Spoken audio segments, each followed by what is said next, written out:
The name you call upon in the Ramzan, Allah names that change your life. رمضان میں وہ نام جو آپ پکاریں، اللہ کے وہ نام جو آپ کی زندگی بدل دیں۔ رمضان میں اللہ کا کون سا نام پکاریں جس سے ہماری زندگی بدل جائے؟ اللہ کے وہ نام جو تقدیر بدل دیتے ہیں۔ یہ نام پڑھیں، رمضان میں زندگی بدل جائے گی۔ رمضان میں اللہ کو کیسے پکاریں؟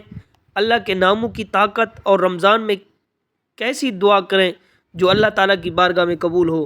کیا آپ نے کبھی ایسا وقت دیکھا ہے کہ آپ نے ہر دروازہ کھٹکھٹایا ہو لیکن کوئی مدد نہ کر سکا؟ رمضان کی ایک ایسی رات، ایک ایسا نام، اگر آپ نے اسے سچے دل سے پکارا تو اللہ آپ کی تقدیر بدل سکتا ہے۔ تو وہ ماہ رمضان کا مہینہ ہے جس میں اللہ کی رحمت آسمان سے زمین پر نازل ہوتی ہے، خاص طور پر شب قدر میں، لیلۃ القدر میں، کہ اللہ تعالیٰ نے خود قرآن مجید میں ارشاد فرمایا لیلۃ القدر خیر من الف شہر، کہ لیلۃ القدر 1000 مہینوں سے بہتر آتا ہے، اور اس میں اللہ تعالیٰ کے فرشتے آسمان دنیا پر نازل ہوتے ہیں اور ہر اس بندے کی طرف متوجہ ہوتے ہیں اور ان کی طرف سلام کرتے ہیں کہ جو اللہ کے ذکر میں مشغول ہو، جو اپنے رب کو یاد کرتا ہے نوافل کے ذریعے، تسبیح کے ذریعے، ذکر کے ذریعے۔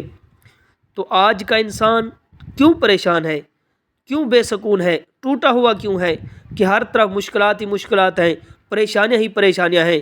تو اس کا اصل مسئلہ کیا ہے، وجہ کیا ہے؟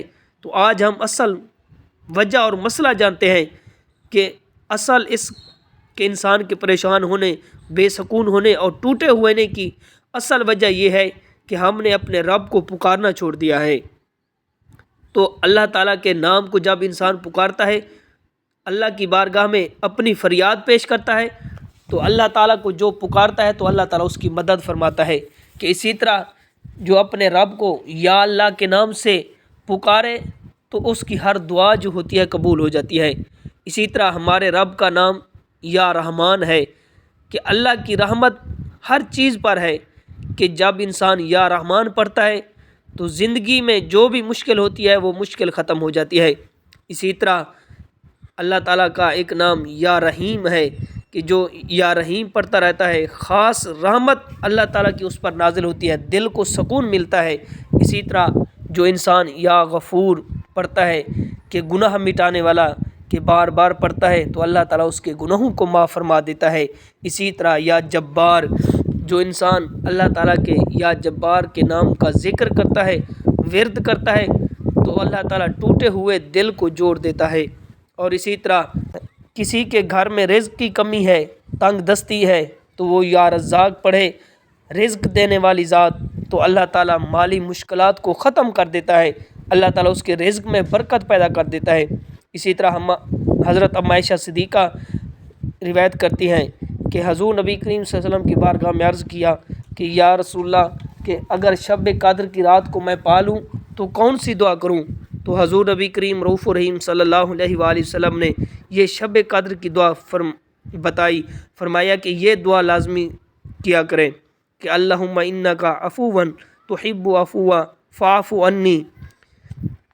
تو آج رات آپ نے یہ کام ضرور کرنا ہے کہ 2 رکعت نفل نماز تہجد لازمی پڑھیں، کہ اس وقت اپنے رب کو یاد کریں اور 100 بار یا رحمان یا رحیم پڑھیں، درود شریف پڑھیں، سچے دل سے دعا کریں۔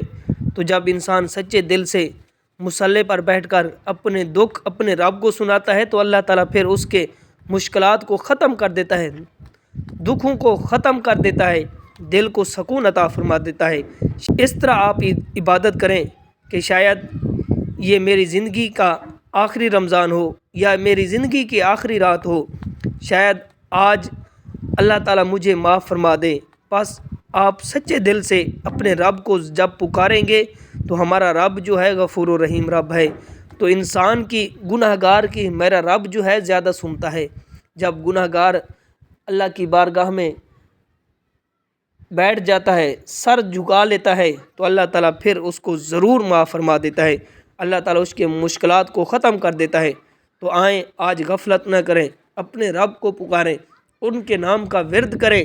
آج کا یہی وظیفہ ہے، آج یہ وظیفہ لازمی پڑھیں کہ اپنے رب کے ناموں کو پکاریں، تو ہمارا رب جو ہے پھر غفور الرحیم ہے کہ اللہ تعالی ہمارے ٹوٹے ہوئے دلوں کو جوڑ دیتا ہے۔